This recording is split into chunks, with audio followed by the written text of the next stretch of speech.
El 9 Channel presenta Fila 9 con el auspicio de... No te confíes. El estado de excepción terminó, pero la pandemia sigue. Alcaldía de Guayaquil.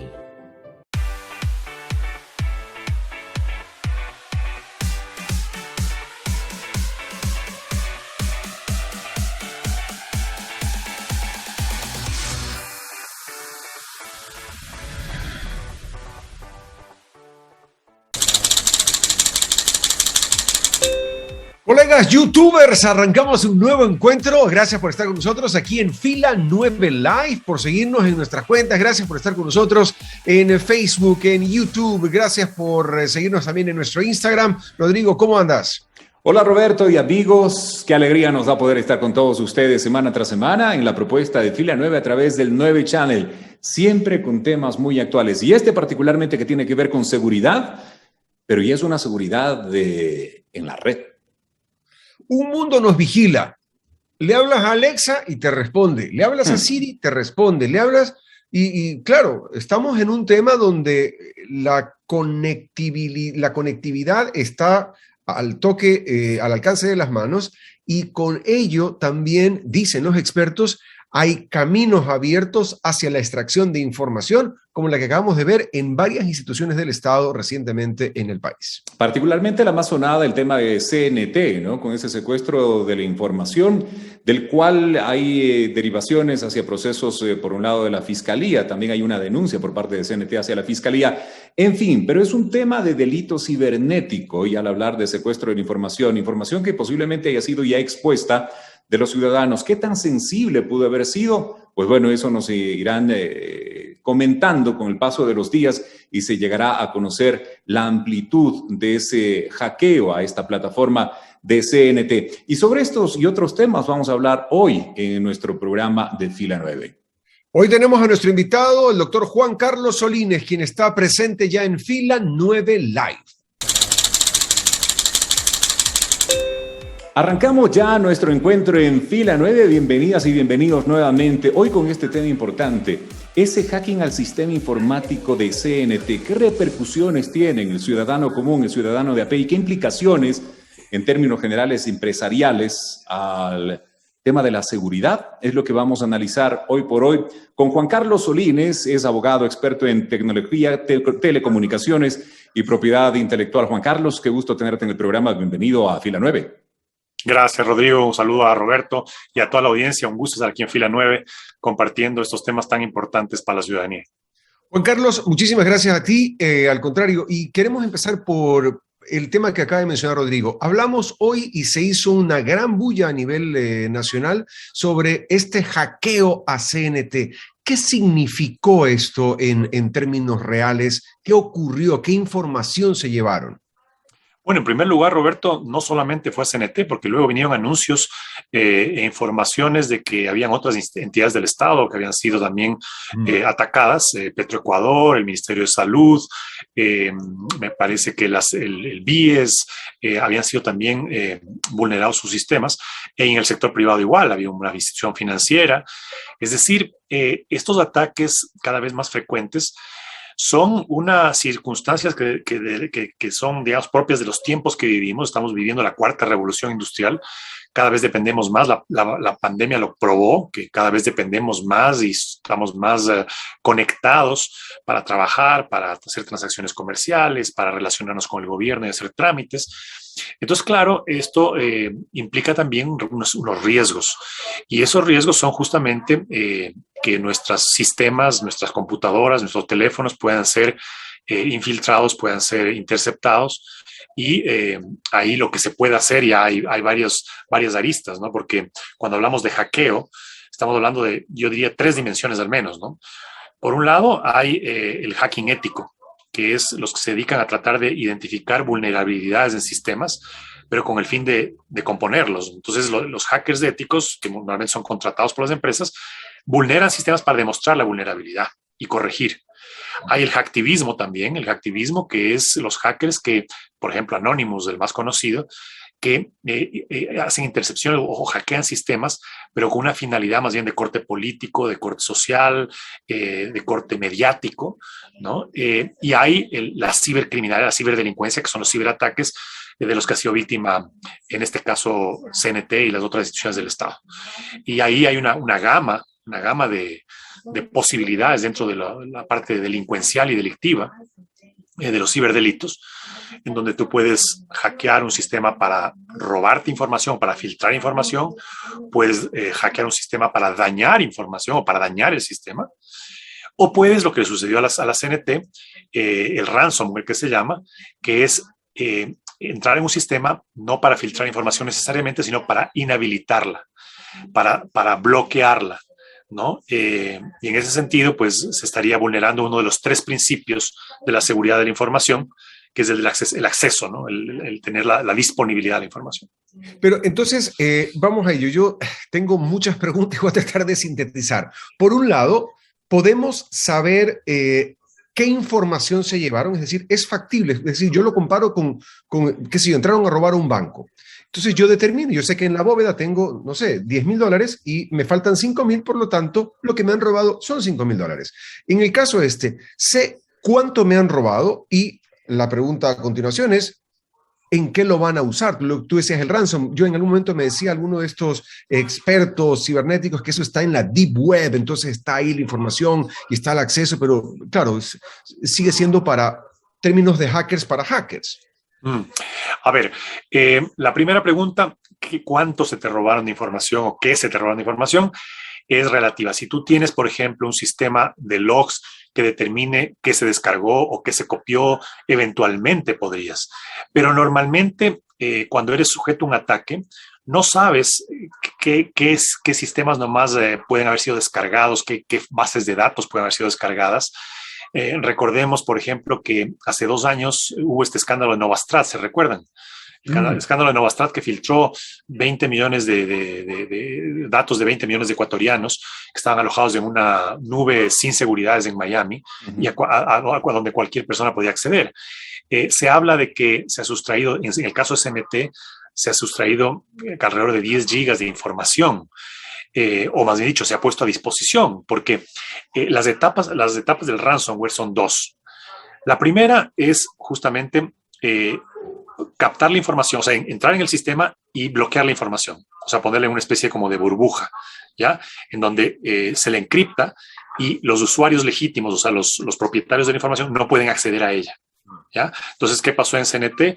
Los empleados amanecieron un día, trataron de ingresar sus correos, trataron de ingresar al sistema de CNT y no pudieron, porque está encriptada y entonces te piden una recompensa para habilitarte nuevamente el acceso a la información. Yo les decía que la información tiene 3 principios básicos que son acceso, integridad y confidencialidad, ¿ya? Entonces, la confidencialidad, evidentemente, que no se filtren, que no se haga público esos datos, porque muchos de esos datos pueden ser personales e inclusive pueden ser datos personales sensibles, ¿ya? Temas de salud, temas de ese tipo de información. El tema de la integridad, que no se ha modificado, que no sea alterada la información, ¿no? Tú puedes entrar a un sistema y de pronto alterar y decir, esta cuenta no tenía $100 y le pongo $100,000, ¿ya? O este dato decía tal cosa y le cambio y hago que diga otra. Entonces, la integridad. Y la disponibilidad, es decir, que uno puede acceder a esa información. Entonces, el ransomware en primera instancia ataca la disponibilidad y hace que yo no pueda acceder. Pero en una segunda fase, si tú no me pagas a mí lo que yo te estoy pidiendo, el rescate, que eso sí se hace en la Deep Web normalmente, esas transacciones se hacen en la Deep Web porque no tienen trazabilidad. Entonces, obviamente, las delincuentes pueden obtener su recompensa. Pero digo, si es que tú no cumples, la segunda fase del ransomware es filtrar la información. Es decir, poner a disposición pública la información porque no me pagaste, ¿no? Okay. Lo que vendría a ser, en el caso de los secuestros de las personas, ¿no? Le corto una mano o le mato al secuestrado si no me cumple, ¿no? Okay. Ahí, Juan Carlos, me viene una inquietud. La gente, el rato que conoció que estos datos no estaban anónimos, el almacenaje no era anónimo, claro, no logra entender el tema. A ver, ¿cómo es que mi información es anónima, pero si yo doy mi información y está dentro de un sistema, pues ya no estoy anónimo. ¿A qué hace referencia este término anónimo hablando del almacenaje de información dentro de plataformas y dentro de sistemas? Ya, que la información puede ser desagregada, o sea, puede ser una información genérica que diga, por ejemplo, tantas personas se conectaron a tal hora, utilizaron tantos minutos, se comunicaron, y otra, que es la que no es anónima, es que diga, ¿no? Roberto Rodríguez se conectó a esta hora o hizo tales llamadas desde su teléfono, tiene tal información, ha pagado tanto, estas son sus cuentas, de aquí hacemos los débitos. Esa es información no anonimizada, es decir, que se puede identificar y por tanto es información personal. Información personal es toda aquella información que puede identificar específicamente a un individuo, al titular de la información. Si es que no logra identificar, si es que yo pongo, por ejemplo, un correo electrónico info fila9.com, ¿ya? No identifica a nadie. Si pongo Roberto Rodríguez @fila9.com, identifica a Roberto. ¿Ya? Entonces, esa es una información personal. Entonces, las bases de datos o cuando se recopilan datos pueden ser de esta naturaleza, pueden ser desagregados, ¿no? Digamos, patrones de consumo, ¿no? Pero si es que, qué sé yo, una de las delivery, Uber Eats o ¿cómo se llama el otro? Delivery, o no sé, almacena qué pidió Rodrigo el día de hoy, en la noche, y cuáles son sus hábitos de consumo. Entonces, esa es información personal que no está anonimizada, ni está disgregada, sino que identifica tus consumos, tus hábitos de consumo, cuánto gastas, qué comes o lo que fuera.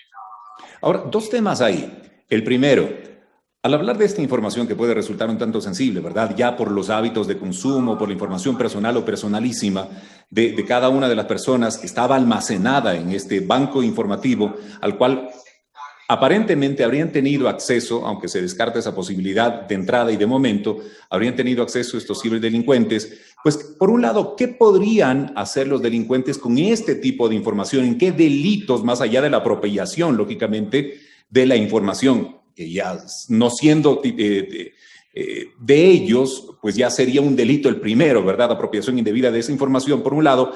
Pero, ¿qué delitos podrían generarse a partir de esa información o qué malos usos podrían generarse a partir de esa información obtenida? Bueno, eso depende mucho de qué tipo de información es, o sea, qué información de la persona tienen. Okay. Porque puede haber desde lo más grave, que es robo de identidad. Cuando hay robo de identidad, tú puedes hacer una transacción financiera a nombre de esa persona, ¿no? Sabes las claves, sabes las contraseñas, ¿no? Entonces, el robo de identidad, digamos que es el peligro más grave al que están expuestos los ciudadanos o los usuarios comunes y corrientes, ¿no? Entonces, dependiendo de la organización que sea atacada, habrá que ver qué tipo de información tiene. Si es que, por ejemplo, atacan, como también se evidenció la semana pasada, atacan al sistema del Ministerio de Salud, ¿no? Y acceden, de lo que tengo entendido, accedieron a la información, a las bases de datos de las pruebas PCR, me parece, ¿no? Entonces, que de repente tengan la información personalizada, que es información sensible, de quienes se han hecho prueba PCR, han salido positivos, negativos, pues es poco lo que puedes hacer con esa información, más allá de exponerla o filtrarla, ¿no? Pero, por ejemplo, si te acceden a una organización que tiene información comercial sobre hábitos de consumo, cuáles son tus preferencias, cuáles son tus ingresos, o cuál es tu consumo promedio en la tarjeta de crédito, ¿no? Esa ya es una información más sensible que puede ser utilizada para propósitos, qué sé yo, de secuestro o de extorsión o de qué sé yo, ¿no? Ahora es muy común que te lleguen correos, no solamente de phishing, sino de extorsión, correos extorsivos, ¿no? Ahí me llegó el otro día, hace unos pocos días, me llegó un correo que decía, inclusive con mi nombre, ¿no? Señor Juan Carlos Solines, nosotros filtramos su teléfono, sabemos todos los sitios web de pornografía que usted ha visitado, hemos hecho capturas, hemos encendido su cámara y hemos hecho capturas suyas a través de su teléfono, así que si no quiere que destruyamos su reputación, deposíteme tal, en tal, ¿no? Okay. Entonces, menos mal yo sabía que no era cierto, porque yo no acceso a sitios desde el teléfono. Entonces, claro, yo no caí, pero mucha gente puede caer, ¿no? Puede caer y eso es lo que se llama el phishing, ¿no? El phishing cuando te hacen creer o sea, te sacan información. Ahora, Juan Carlos, tengo que ir a una pausa en este momento, pero quiero regresar a preguntar sobre el tema de la legalidad de esto. Es decir, yo como usuario que tengo mi información alojada en estos lugares o que mi información reposa ahí, tengo también derecho a la privacidad de mi información. ¿Cómo puedo apelar y cómo puedo luchar contra eso? Lo conversamos al volver de la pausa. Estamos con Juan Carlos Solínez, abogado experto en temas cibernéticos y de propiedad intelectual, aquí en Fila 9 Live. Ya venimos. Si ves que alguien no se lava las manos al llegar de la calle, díselo. Pídele que se las lave. Usamos tapabocas, pero no para quedarnos callados. No te confíes. El estado de excepción terminó, pero la pandemia sigue. Alcaldía de Guayaquil. Te invitamos a formar parte del 9 Channel y a disfrutar de los contenidos digitales Fila 9 y Catadistas. Solo ingresa a nuestra fanpage en Facebook y listo. Te esperamos en el 9 Channel. Si ves que alguien no respeta el distanciamiento ni usa la mascarilla, díselo. Usamos tapabocas, pero no para quedarnos callados. No te confíes. El estado de excepción terminó, pero la pandemia sigue. Alcaldía de Guayaquil. Continuamos aquí en Fila 9 conversando con el doctor Juan Carlos Solínez, abogado experto en temas de ciberseguridad y propiedad intelectual. Hoy hablamos sobre esto, es decir, si yo mi información, y hago otra vez la comparación con el banco, la tengo alojada en el banco y al banco entra un asaltante y se roba la bóveda, evidentemente mi plata sigue estando en el banco, es decir, el banco tendrá que seguir su proceso de reclamación y mi dinero en teoría está seguro porque está respaldado por la entidad financiera. En este caso es información, como lo conversamos hace un momento, en muchos casos sensible, personal del individuo, y esta información al ser expuesta, ¿cómo yo me defiendo de esto? ¿Puedo yo reclamar? ¿De qué manera? ¿O protegerme mejor? Bueno, lamentablemente el Ecuador no había tenido una cultura de protección de datos personales. Teníamos una deuda pendiente a nivel legislativo de aprobar una ley desde hace más de 2 décadas.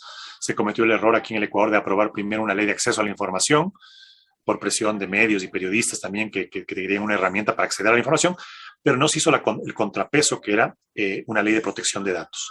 Recién ahora en el 2021, en mayo último, el 11 de mayo, se aprobó la primera ley de protección de datos personales y privacidad en el Ecuador. Por lo tanto, el Ecuador ya cuenta, aunque tardíamente, pero al menos ya cuenta con una ley. Y esa ley consagra una serie de derechos, como los que tú dices, Roberto, una serie de derechos al usuario, ¿no? A las personas, a los titulares, ¿no? El nombre técnico es el titular de la información. Y entre esos derechos, tiene el derecho a saber para qué se recopila la información, es decir, a conocer por qué me están pidiendo información, sea en el sector público, sea en el sector privado. Se garantiza que no puede utilizarse ninguna información personal si no es con el consentimiento expreso mío. No se puede recoger información que no sea relevante. Por ejemplo, una institución del Estado no puede pedirme la información que le dé la gana, ¿no? O sea, hasta el signo del zodíaco. Entonces, tiene que ser pertinente. Es decir, si estamos, qué sé yo, el SRI puede pedirme información que sea pertinente para las actividades y el control que el SRI ejecuta. No me va a pedir que le diga cuál es mi credo religioso o mi orientación sexual, ¿no es cierto? Eso no es pertinente. Entonces hay la pertinencia. Y luego el ciudadano tiene también derechos de rectificación, de anulación de la información cuando ya no es necesaria, por ejemplo, ¿no? Porque usted va a mantener información mía que usted ya no necesita. Entonces hay una serie de derechos que se consagran en esa ley que ya está en vigencia en el Ecuador. Pero lo más importante es que impone también obligaciones a quienes mantienen esa información, ¿no? Entonces preguntabas, bueno, en un banco, el banco tiene que responder, ¿no es cierto? Ya, y con mis datos personales, ¿quién responde? Pues responde quien te mantenga en sus bases de datos de información personal sobre ti.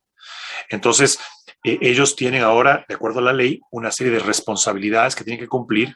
Incluso tienen que tener un responsable de la información, del manejo de la información, es decir, un responsable de mantener a salvo esa información. Y dónde alojemos la información, por ejemplo, si es que alojamos en la nube, ¿no? Hay que hacer una distinción ahí. Por ejemplo, si tú tienes tu información personal en tu computadora y te hackean, ahí el único responsable eres tú, ¿no es cierto? Si tú no tomas las precauciones, no tienes una protección básica, un antivirus, o abres correos que contengan archivos corruptos o con virus, es tu responsabilidad. Y si te roban la identidad, es tu responsabilidad por no haber manejado adecuadamente. Pero si tú consignas información a un tercero, ese tercero tiene obligaciones hacia ti. Y en el caso de la ley ecuatoriana, acarrean multas muy significativas para quienes deben tener la información a buen recaudo, en caso de que haya una filtración o haya un robo de información o haya un hackeo, ¿no? Entonces, aquí es un tema, el tema de la ciberseguridad es un tema que debe trabajarse a nivel de ecosistema. No es un tema de una ley o de el momento que se produce un tema como lo de CNT, señalar al gobierno y decirle, el gobierno se dejó hackear. No. Es una amenaza y una potencial contingente que tenemos a todo nivel, desde los ciudadanos usuarios comunes hasta corporaciones y organizaciones de gobierno, y todo el mundo está expuesta a un ciberataque. Hablando de este tema, revisaba un poco la información y en un primer momento de las investigaciones iniciales, digámoslo así, se está haciendo referencia a un grupo radicado en Europa Oriental que posiblemente tenga que ver con este delito del que estamos hablando, a un grupo llamado RansomX. Ahora, yo quería preguntarte, tú como experto en estos temas de tecnología y comunicaciones, como abogado experto en ese tema, ¿hay procesos judiciales que se hayan iniciado o que hayan continuado, avanzado y que hayan llegado a alguna conclusión respecto al tema de vulnerabilidad o de delincuencia que venga desde otras latitudes, inclusive, Juan Carlos? ¿Qué antecedentes legales existen respecto a este tipo de situaciones? ¿Te refieres, Rodrigo, aquí en el Ecuador o en general? En general, particularmente en Ecuador, los delitos de estos cibernéticos. En general existe una casuística gigante y de muchos años atrás. En Estados Unidos se ha capturado y se ha sentenciado a grandes hackers, a hackers muy famosos. Hay muchísima jurisprudencia. Curiosamente, comentaba yo hoy día en otra entrevista que los hackers más famosos que han sido sentenciados, se ha condonado las sentencias y se los ha incorporado a los equipos de ciberseguridad de los estados. Y eso es importante mencionar porque cualquier política de Estado para combatir los ciberataques y generar una estrategia de ciberseguridad requiere contar con estos hackers, ¿no? Sean hackers éticos o sean estos hackers que han estado por el camino del mal, pero que tienen que contribuir porque esto es muy dinámico, ¿no? Y cada vez se sofistica más los ciberataques, igual que la tecnología, ¿no? La tecnología se va sofisticando aceleradamente. Entonces no hay legislación, ni estrategia, ni política pública que pueda ir al ritmo de la evolución tecnológica. Entonces, casos hay muchos. Aquí en el Ecuador, digamos, recientemente, el caso más sonado, evidentemente, es el de Olavini, ¿no? El de Olavini. Nuestro Código Penal, Integral Penal, el COIP, ya tipifica ciertos delitos informáticos.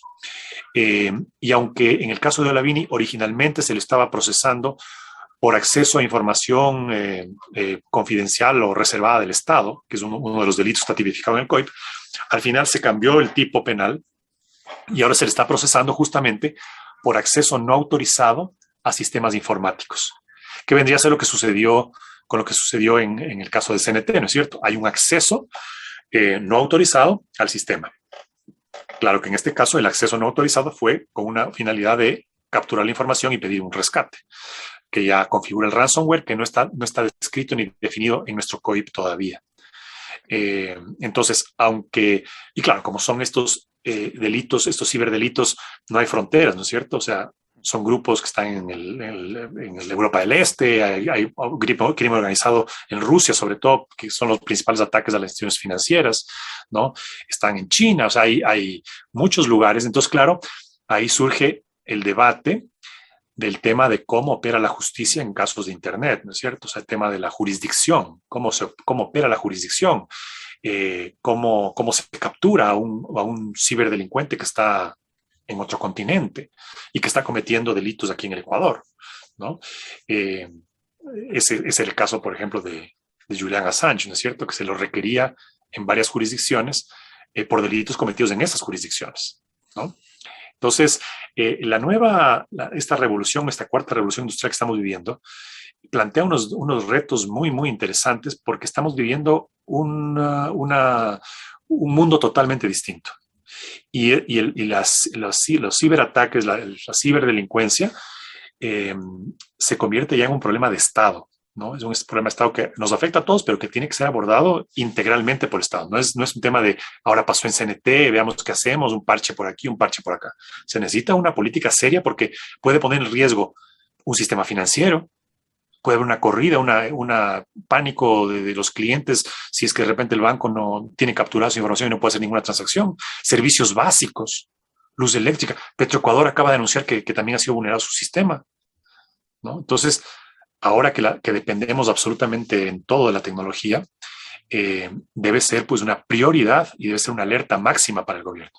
Bueno, y lo vimos recientemente también en Estados Unidos, hubo un disparo del precio del combustible porque hubo un ciberataque al oleoducto que transporta la gasolina en gran parte de los estados.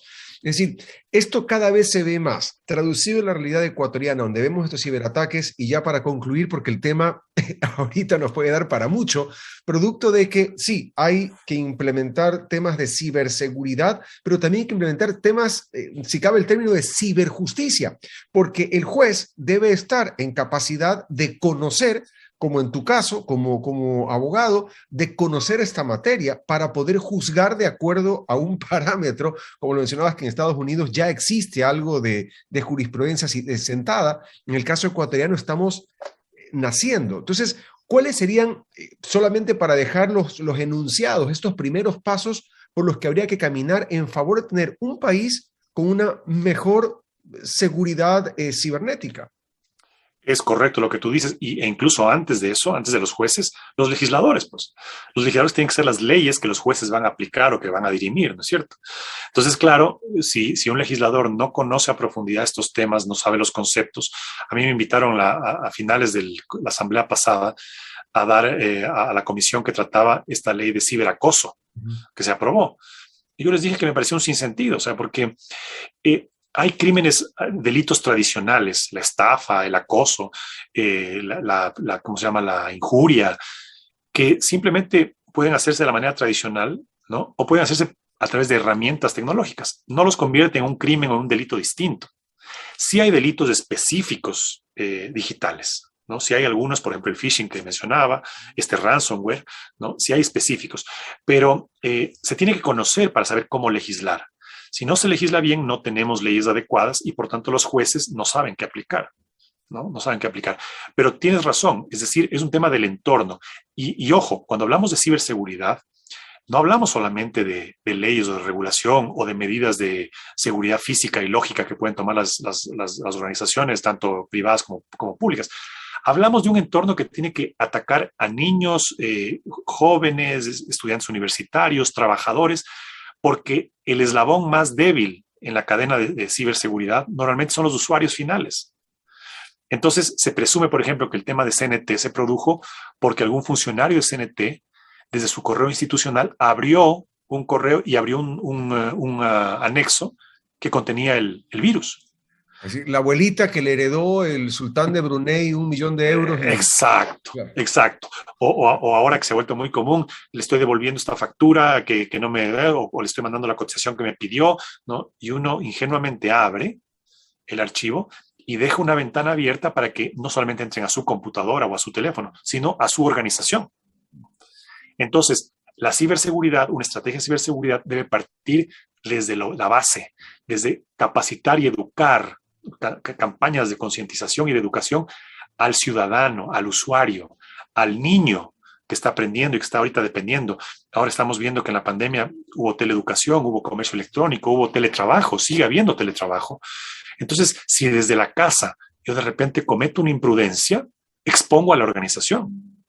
Y ahora, como digo, en tiempos de gobierno abierto, en tiempos en donde el gobierno electrónico está buscando hacer que el ciudadano no se mueva de su casa, si el ciudadano no tiene las nociones de seguridad, va a exponer a la organización.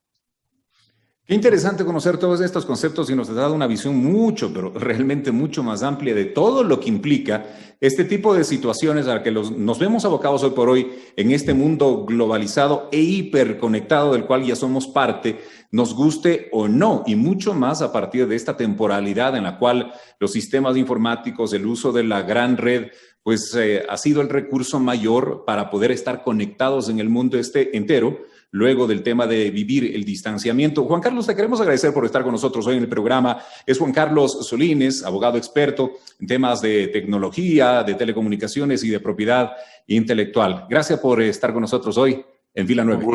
Un gusto. Saludos. Gracias. Si ves que alguien no se lava las manos al llegar de la calle, díselo. Pídele que se las lave. Usamos tapabocas, pero no para quedarnos callados.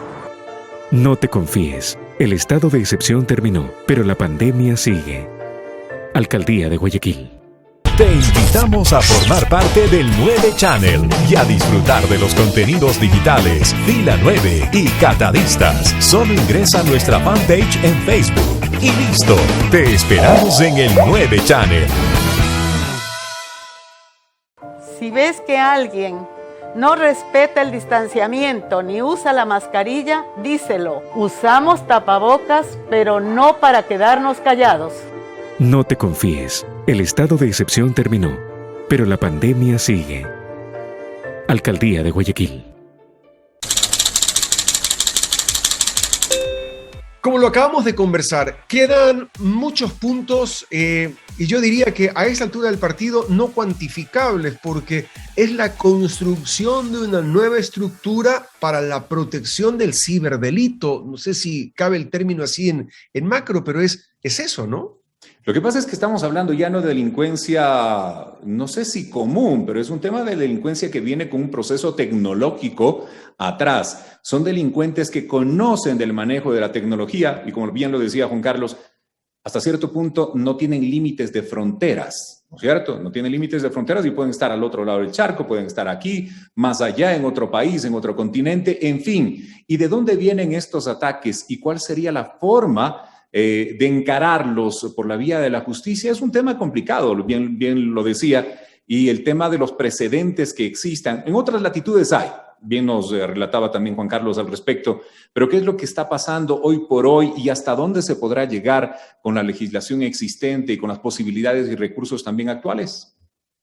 ¿Qué hacer? ¿Cómo determinar responsabilidades? ¿Cómo determinar la línea? ¿Cómo determinar qué se llevaron efectivamente? ¿Qué hicieron con esa información? ¿La están utilizando de inmediato? ¿La tienen guardada, escondida? ¿La van a utilizar después para generar qué? ¿Cuáles son las afectaciones en el mediano y largo plazo? Son todavía muchos puntos suspensivos que quedan en el camino y lo único cierto es hacer lo que normalmente se hace por el instinto de conservación del ser humano, y es proteger nosotros nuestros computadores, ponerle la mayor cantidad de barreras, protecciones, antivirus, seguridades, no andar abriendo correos que no nos corresponden, no recibir herencias de parientes que no conocemos, es decir, por muy bonito que parezca, ¿no? Sí, por muy bonito que parezca, por muy bonito que... Esos que te regalan 1 millón, 5 o 10 millones y que solo me deposite acá, solo necesito el número de tarjeta, su cuenta bancaria y cédula para hacer la transferencia. Tengan cuidado, mucho cuidado. El tema de la información es sumamente sensible. Al hablar de la red estamos expuestos a un mundo entero y si no generamos desde nosotros, inclusive desde el manejo individual, esas claves necesarias y esas medidas primordiales de seguridad, pues difícilmente nuestros datos van a estar seguros, ¿no? Y olvidémonos de esas contraseñas. Algún rato hacíamos un análisis también con un experto en temas de seguridad personal. ¿Cuáles son las contraseñas más comunes? A, B, C, 1, 2, 3, X, Y, Z, etcétera, etcétera. Ojo con ese tema de seguridades básicas y fundamentales. Hay que tener una contraseña para acordarse de la contraseña, que era la contraseña de donde guardas las contraseñas, porque cada bicho te pide una contraseña y cada cuenta te pide una contraseña y abres una cuenta en cualquier... Todos tienen una contraseña, pero la única contraseña correcta es Extrema FM, que transmite nuestra señal con seña y contraseña. Un abrazo grande para la gente de Extrema 92.5 FM en el centro del país. Gracias también a 104.1 Radio Primicias de la Cultura, porque retransmite también la señal de Fila 9, amplificando los productos del 9 Channel. Nos vamos, no sin antes hacerles la invitación, claro, a que se sumen a esta comunidad. Ingresen con ese me gusta a nuestra fanpage ahí en el Facebook, donde los alojamos todos los programas que tenemos desde el 9 Channel. Encantados de seguirlos semana a semana con nuestras entregas y por supuesto de acompañarlos también con Catadistas. Tendremos nuevas sorpresas en el encuentro de este día jueves. De nuestra parte será hasta la próxima. Hasta la próxima, que pasen bien. El 9 Channel presentó Fila 9 con el auspicio de... No te confíes, el estado de excepción terminó, pero la pandemia sigue. Alcaldía de Guayaquil.